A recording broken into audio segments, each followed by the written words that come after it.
मैं 17 साल का हुआ तो फूल बेचने लगा। एक दिन फूल बेच रहा था कि एक 40 साल अमीर मैडम ने अपनी गाड़ी मेरे पास रोक दी और बोली, क्या तुम मेरे घर के नौकर बनोगे? मैं खुशी खुशी से मान गया और उसके साथ घर गया तो उसने मुझे खूबसूरत सा लिबास पहनने को दिया और बोली, तुमने ड्यूटी पर यह लिबास पहनकर आना है। अगले दिन जब मैं काम पर गया तो मालकिन मुझे देखकर बोली कि किचन से मिठाई का टोकरा उठाकर ले आओ। जब मैं वो टोकरा उठाकर ले आया तो मालकिन के साथ बैठे अमीर और मोअज़्ज़ज़ मर्द मेरे एहतराम में उठ के खड़े हो गए। मुझे बड़ी हैरत हुई कि मैं तो मुलाजिम हूँ, फिर मुझे इतनी इज्जत क्यों देते हैं। अगले दिन भी मालकिन ने किचन से वो ही मिठाई का टोकरा लाने को कहा तो मुझे हैरत हुई कि वो जूं का त्यों पड़ा था। उन्होंने इसमें से मेहमानों को मिठाई खिलाई ही नहीं थी। जब यूं ही रोज रोज होने लगा तो मुझे मालकिन पर शक होने लगा और एक दिन नजर बचाकर मैंने जो ही वो टोकरा खोल कर देखा तो कदमों तले से जमीन ही निकल गई, क्योंकि इसमें तो मैं हैरान से अपने बाप की मैयत के पास बैठा अपनी बहनों और वालदा के सिसकने की आवाजें सुनता तो दोनों आंसू मेरी आंखों से भी टूट के निकल जाते।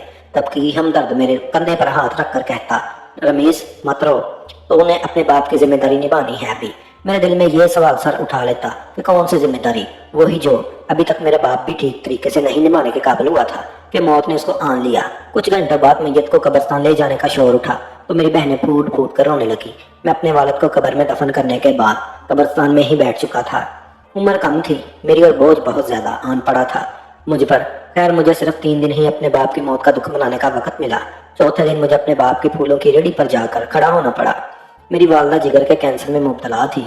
उनका इलाज हो रहा था जिस पर पैसा पानी की तरह बहा रहा था। फिर मेरी 2 जवान बहनें भी दहलीज पर बैठी हुई थी। अम्मी ने मुझसे कह दिया था, रमीज मेरा इलाज करवाने की कोई जरूरत नहीं, तुम पैसा जोड़कर इस काबिल हो जाओ कि तुम्हारी बहनों की शादी खुश असलूबी से हो सके। मैं सारा दिन फूलों की रेडी पर खड़ा रहा मगर मैं सिर्फ 300 के ही फूल फरोख्त कर पाया।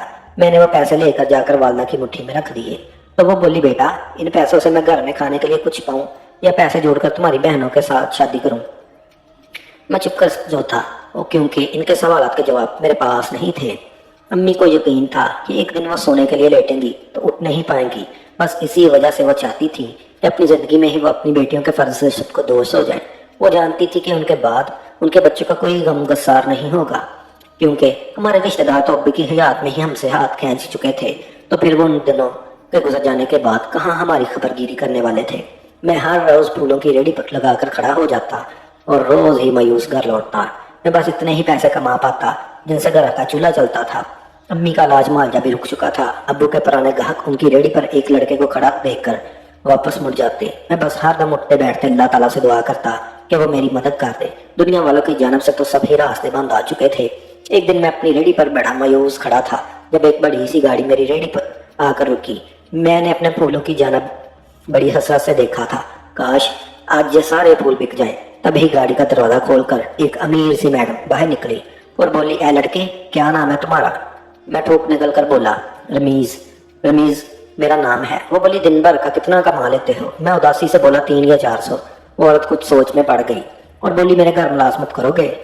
दिन का 3 से 4 हजार दूंगी। मैं तो उस औरत की बात सुनकर ही दंग रह गया था।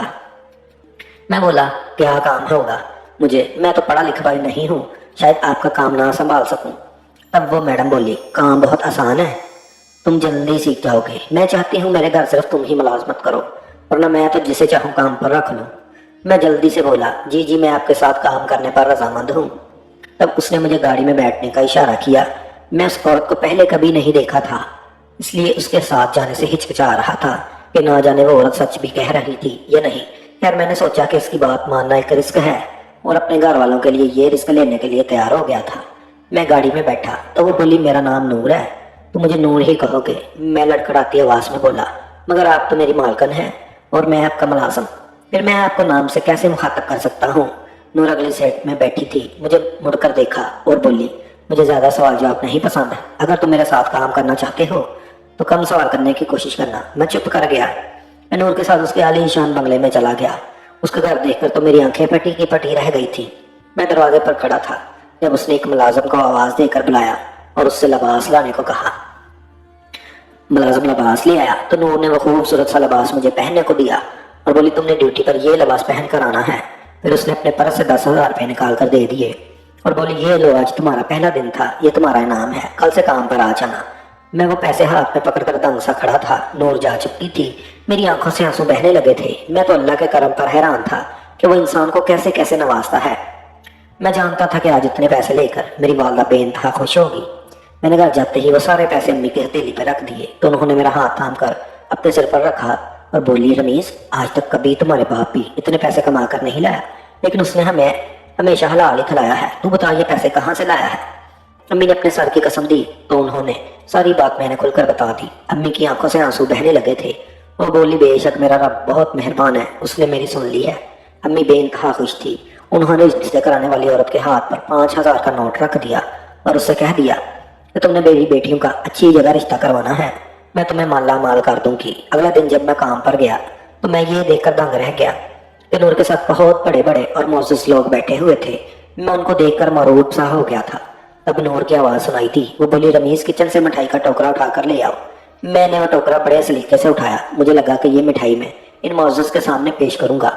मगर जब मैं वो टोकरा लेकर आया तो मालकिन के साथ बैठे अमीर और मोअज़्ज़िज़ मर्द मेरे एहतराम में उठकर खड़े हो गए। मुझे बड़ी हैरत हुई कि मैं मुलाज़िम हूँ, फिर मुझे इतनी इज्जत क्यों दी जा रही है। मैं शिद्दत में खड़ा था। तब नूर बोली, रमेश, तुम जा सकते हो। मैंने सर हिला दिया और लाउंज से बाहर निकल गया। घंटा भर में बाहर बैठा रहा। तब एक मुलाज़िमा मेरे पास आई। उसने मुझे 3,000 रुपये थमा दिए और बोली, मालकिन कह रही थी तुम अपने घर जा सकते हो, कल ड्यूटी पर वक्त से आ जाना। मुझे लगा वो मुलाज़िमा मेरे साथ मजाक कर रही है। मैं बोला, लेकिन अभी तो मैं काम किया ही नहीं। वो मुस्कुरा कर बोली, खुशकिस्मत हो, यही काम है तुम्हारा। हम सारा दिन काम करते हैं लेकिन मालकिन फिर भी राजी नहीं होती। मैं बोला, मालकिन ने मुझे काम से तो नहीं निकाल दिया? वो बोली, अरे नहीं नहीं, बेफिक्र रहो, कल वक्त पर आ जाना। मैं चुपचाप घर की जानब चल पड़ा। मैंने वो पैसे ले जाकर अम्मी के हाथ पर रख दिए। वो मुझे बोली और झोली भरकर दवा देती रही, जबकि मैं परेशान सा था कि ना जाने मालकिन मेरे साथ क्या खेल खेल रही हैं। अगले दिन मैं काम पर गया तो फिर से बहुत अमीर मर्द हजरात को मालकिन के साथ बैठे हुए देखा था। मालकिन ने फिर से मुझे मिठाई का टोकरा लाने को कहा था। मैं किचन में चला गया। किचन में पड़ा मिठाई का टोकरा देखकर मैं हैरान रह गया, क्योंकि कल वाला ही टोकरा था, उसको तो खोला भी नहीं गया था। शायद मैं वो टोकरा उठाकर ले गया तो सभी मेरे एहतराम में उठकर खड़े हो गए थे। मालकिन ने मुझे जाने का इशारा किया तो मैं बाहर लॉन में आकर बैठ गया। आज की तनख्वाह भी मुलाजमा मुझे पकड़ाई आई थी।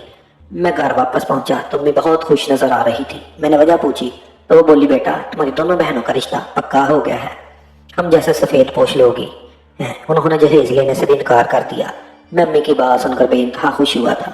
मैंने सोचा कि चलो बहनों के घर बस जाए तो फिर अम्मी के इलाज की तरफ ध्यान दूँ। अम्मी ने बताया कि अगले जुमे सादगी से निकाह हो जाएगा बहनों का। अगले दिन मैं काम पर गया तो मालकिन से कह दिया कि मुझे जुम्मे की छुट्टी चाहिए। उन्होंने वजह पूछी तो मैंने ये कह दिया कि मेरी बहनों की शादी है। मालकिन बेइंतहा खुश हुई और बोली, मैं तुम्हारे साथ तुम्हारे घर जाना चाहती हूँ। मैं सोच में पड़ गया, मगर फिर बोला कि मैं आपको अपने साथ ले चलूंगा। अगले दिन मैं नूर को अपने साथ घर ले गया।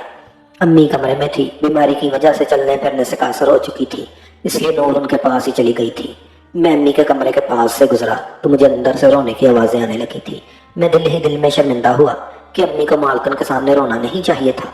नूर बाहर निकली तो बोली, मैं घर वापस जाना चाहती हूँ। मैंने ड्राइवर को गाड़ी स्टार्ट करने का कहा तो अपनी गाड़ी में बैठकर वापस चली गई थी। मैं अम्मी के पास चला गया और बोला कि क्या बात थी, आप रो क्यों रही थी? अम्मी ने अपने सहाने के नीचे से मुझे नोटों की गड्डियाँ उठाकर दिखाई और बोली, ये मुझे तुम्हारी मालकिन देकर गई है। वो कह रही थी कि मुझे इन पैसों से अपनी बेटियों के लिए थोड़ा बहुत जहेज लाजमी बुला लेना चाहिए ताकि ससुराल में उन्हें किसी किस्म की कोई दुश्वारी न देखनी पड़े। मैंने उसे मना कर दिया। तब वो बोली कि आपको कसम है आप ये पैसे लाजमी ले लें। इसलिए मैं रो रही थी कि अल्लाह किसी तरह इंसान की मदद करता है, किस तरह इसकी सोच से बढ़कर भी नवाजता है। अम्मी ने वो सारे पैसे पड़ोसन को दे दिए और बहनों के लिए बर्तन और दीगर चीज़ें को लाने को कह दिया। नूर मेरी बहनों की शादी में तो नहीं आई थी, मगर उसकी वजह से हर काम खुश असलूबी से हो गया था। मैं दिल ही दिल में उसका मशगूल था। हफ्ते वाले दिन मैं काम पर गया तो उसने मुझे मेरी बहनों की शादी की मुबारकबाद दी। मैंने गिला किया कि आप तो आई ही नहीं, तो उसकी एकदम से आंखें छलक पड़ी थी। वो बोली, मेरी मजबूरी से मैं शादी ब्याह के मौके पर किसी के घर नहीं जा सकती। इसके बाद उसने मेरी अम्मी की बीमारी के मतलब मुझसे सवाल किया। मैंने सारी सूरत हाल से आगाह कर दिया तो उसने अपने जानने वाले को फ़ोन करके सारी मालूमात ली और बोली, अपनी वालदा के फलां अस्पताल में दाखिल करवा दो। मैं बोला, नहीं, मैं आपके इतने एहसानात नहीं ले सकता। वो हंस कर बोली, रमीज, तुम्हें क्या मालूम कि तुम मामूली से तनख्वाह के बदले मुझ पर कितना बड़ा एहसान कर रहे हो। तुम्हारी मेहरबानी है, आगे तो कुछ भी नहीं। अम्मी के जिगर का कैंसर आखिरी मरले पर था। मैं नहीं चाहता था वो मजीद तकलीफ सहे, इसलिए मैं नूर को बताए हुए पते पर ले गया। वहाँ अम्मी का बेहतर इलाज हुआ, मगर डॉक्टर ने और रोज़ मुझे बता दिया कि मरीज़ा की जान बचाना अब उनके बस में नहीं रहा। बस इतना कह सकता हूँ, इंजेक्शन के ज़रिए उनके दर्द को कम किया जा सकता है। 2 हफ्ते के इलाज के बाद अम्मी भी इस दुनिया को छोड़कर रुखसत हो चुकी थी। मैं अंदर से टूट कर रह गया था। पहले बाप चला गया और अब माँ। मेरी खुशी के लिए बस ये ही काफ़ी था कि मेरी बहनें अच्छे घरों में ब्याही गई थी। मैं 1 हफ्ते तक तो घर ही नहीं निकला था। तब नूर हमारे घर आई और बोली, रमीज अब तुम मेरे साथ मेरे घर चलोगे। मैंने पहले तुमसे काम कम लिया क्योंकि तुम पर बहुत सी जिम्मेदारियां थी। अब तुम हर किसी काम से सकतोश हो चुके हो। मेरे साथ चलना है तुम्हें। मैं मालकिन को इनकार नहीं कर सकता था क्योंकि उसके बहुत से एहसानात थे मुझ पर, इसलिए मैं उसके कहने पर अपने घर को ताला लगाकर चला गया। अब मैं मालकिन के घर बहुत आराम से रहता। सब मुलाजिम मेरा एहतराम करते थे और मुझसे ऐसा सलूक करते जैसे कि मैं कोई बड़ा आदमी होता। नूर अब भी मौजूद मेहमानों के सामने मिठाई का टोकरा पेश करने को ही बोलती थी।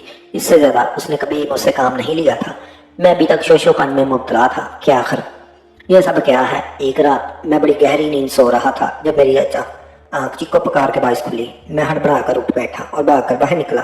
सामने बड़ा अजीब सा मंजर था। एक मर्द नूर को अपनी जानब खींच रहा था और उसे अपने साथ जाने पर मजबूर कर रहा था, जबकि वो खुद को छुड़वाने की भरपूर कोशिश कर रही थी। मैंने गौर किया तो ये वही मर्द था जो हर रोज नूर के साथ बैठा हुआ करता था और मैं मिठाई का टोकरा पेश करता था। मैं आगे बढ़कर बोला, छोड़ दो नूर को, तुम इनके साथ जबरदस्ती नहीं कर सकते। मगर वो आदमी तो मेरी बात सुनने पर रजामंद ही नहीं था। मुझे गुस्सा आ गया तो मैंने उसकी धलाई कर दी। सिक्योरिटी गार्ड उस आदमी को पकड़कर बाहर ले गया। जब मेरी नजर नूर पर पड़ी तो वो बेहोश हो चुकी थी। मैं सारी सूरत हाल से बहुत घबरा गया था। मैंने जल्दी से उसे उठाया और अस्पताल ले गया। अस्पताल जाकर मुझे जिस बात का इल्म हुआ वो मुझे अंदर से हला देने के लिए काफी थी। डॉक्टर ने बताया कि नूर के दिल की रगें सिकुड़ चुकी हैं। वो अपनी जिंदगी के आखिरी याम से गुजर रही थी। इसका दिल सिर्फ 15% काम कर रहा था। यह सब मेरे लिए बहुत अजीब था। एक दिन बेहोश रहने के बाद नूर को होश आ गया। मैं उसे देखने के लिए कमरे में गया तो वो बहुत उदास लग रही थी। उसका चेहरा बिल्कुल जर्द पड़ चुका था। मैं बोला, नूर ये आदमी कौन था? वो मुस्कुरा दी और बोली, ये जानने के लिए तुम्हें मेरी पूरी दास्तान सुनना पड़ेगी। मैं बोला, मैं तैयार हूँ। नूर बोली, मैं अपने गाँव के इमाम मस्जिद की बेटी थी। मेरे वालिदैन बहुत नेक थे। उठते बैठते उनकी जुबानों पर अल्लाह का विर्द हुआ करता था। हमारे घर में टीवी पर पाबंदी थी, जबकि मेरी सारी सहेलियां गानों और ड्रामों से मुतफिल होती थी। मेरे दिल में ख्याल आता कि काश मैं भी टीवी देख सकूं। मैं अपनी सहेलियों के घर जाकर टीवी देखती और हम सब मिलकर गाने गाते। मेरी आवाज़ बहुत अच्छी थी। एक दिन मैंने टीवी में खबर देखी कि मुल्क भर में सिंगिंग के मुकाबले जारी हैं। मुझे लगा अगर मैं इनमें हिस्सा ले लिया तो मैंने कामयाब हो जाऊंगी। इसलिए मैं अपने वालिदैन से छुपकर रात की तारीकी में घर छोड़कर दूसरे शहर चली गई थी। मैं सही सलामत ऑडिशन के लिए पहुंच चुकी थी, मगर जज ने यह कहकर मुझे रिजेक्ट कर दिया कि तुम्हें अच्छी सीखने की जरूरत है। मैं बहुत अफसरदा हो चुकी थी। मैं बाहर निकली तो एक औरत बोली, मैंने तुम्हारी आवाज़ सुनी है, बहुत अच्छा गाती हो तुम, मेरे साथ चलोगी तो बहुत कामयाब हो जाओगी। मैं अपना घर छोड़कर पहले ही निकली हुई थी। वापसी का कोई रास्ता नहीं था। वैसे भी घुटन जाता माहौल में वापस जाने का मेरा कोई इरादा नहीं था, इसलिए मैं कुछ भी सोचे बगैर उस औरत के साथ चल पड़ी। उस वक्त मेरी उम्र बहुत कम थी। अगर मैं तब इतनी छोटी ना होती तो शायद ये फैसला कभी ना लेती। मैं उस औरत के साथ गई तो मुझे पता चला कि वो मुझे अपने कोठे पर लेकर आई है। वहाँ मुझे उस्ताद ने गायकी की तालीम दी और मैं बहुत अच्छी गुलकारा बन गई। मेरी आवाज़ का दूर दूर तक चर्चा होने लगा। मैं कामयाबी की सीढ़ियाँ चढ़ने लगी। तब मुझे एक लड़के के साथ इश्क हो गया था। मैंने उस इश्क में उससे शादी कर ली और वो कोठा छोड़ दिया।